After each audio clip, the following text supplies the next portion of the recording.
You're watching Behind the Headlines. I'm Pacchia. With the debt ceiling debate currently raging in Washington, D.C., the government is now wrapped up in its third protracted fight over how to pay the nation's bills in the last 2 years.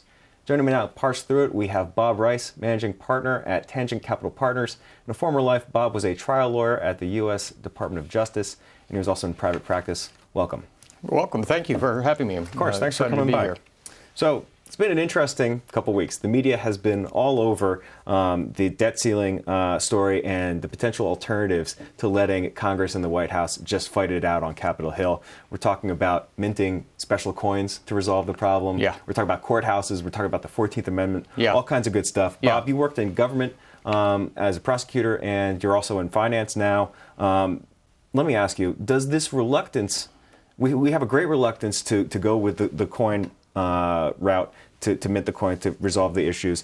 We have a reluctance, it appears, to invoke the 14th Amendment and then fight this out in the courthouse. Does this reluctance signal to you a crisis in confidence in the rule of law in America? No, I don't think so. I think what it really reflects is a great respect for the rule of law in America. I think the question about whether either one of those devices is realistic to use, that either the mint the coin, which I think makes an awful lot of people just inherently skittish. It just doesn't feel right. The 14th Amendment, I think that makes people less skittish. But in both cases, what you have to look at is that there are different possible answers. There's the legal answer. Does this actually work from a legal point of view? There's the market answer, which is how is the market going to respond to this sort of thing? And then there's the political answer. And so in all three of these things are getting conflated. And obviously how you look at it through which lens has a lot to do with what you think the correct response is. And it's torture. I mean, they're dragging the general public through abject torture. Does this come to a point where the nation would be better off if this went into a courthouse and a judge sat in front of both parties and came up with an answer? I mean, the uncertainty is ultimately what's killing the markets, right? Well, there's the uncertainty. Uncertainty is bad, but you also don't want to undermine the fundamental confidence that we have in the monetary system. I mean, that would be worse. And I believe that's what mint the coin would have done. I believe mint the coin would have just kind of ripped the cover. It's like the Wizard of Oz, pulling the curtain back. Wait a minute, that's it? I think everybody would have looked at that and said, wait a minute, they can literally just make up this stuff out of thin air? Not a confidence-inspiring moment, I would imagine. But it would resolve this. Well, it might resolve it. I mean, it would resolve it in the sense that, we could print more money to satisfy our debts, but I don't think it would resolve it in many ways, I think it would make it much worse. Because obviously, if you actually have people starting to question the basic underlying premise of the monetary system that's existed since the 70s, to wit, it's not connected to gold anymore at all. If people start to question that, what you're going to see is interest rates are going to go to some screamingly crazy level, and the debt and deficit are going to become totally unmanageable as opposed to partially unmanageable, which is what they are right now.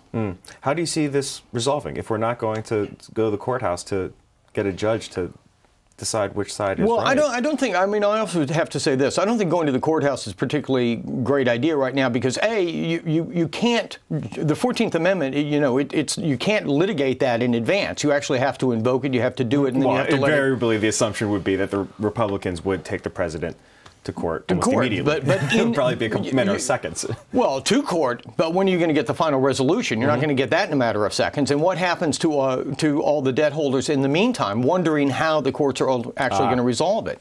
Now, I think ultimately a court would uphold the 14th Amendment, and especially when you look at why the 14th Amendment was originally inserted into the Constitution, so that precisely with the idea that you didn't want it's kind of ironic, actually, the Southern representatives coming back after the Civil War into the House and causing all sorts of mischief by refusing to honor the debts of the United States that had been incurred during the war.